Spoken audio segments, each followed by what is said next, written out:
Bonjour. Comment ça va?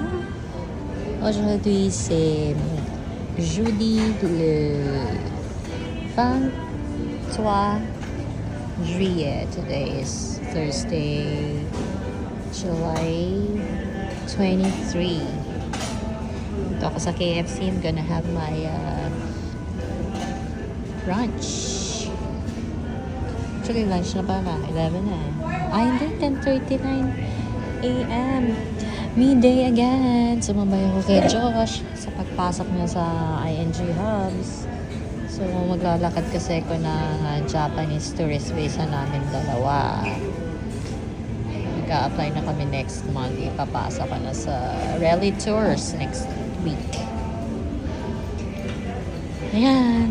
So, kukunin ko na yung PSA birth certificate at saka marriage certificate namin ni Kim. Tapos yung birth certificate ni Josh.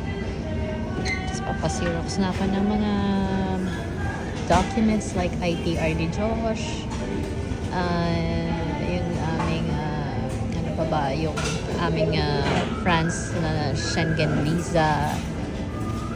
Ano pa ba? So, yung passport bio page, yun, etc.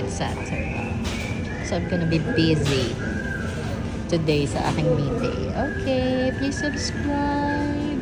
Ang liit ng one piece chicken. Look at that. Sabi ko, thigh part, ang liit.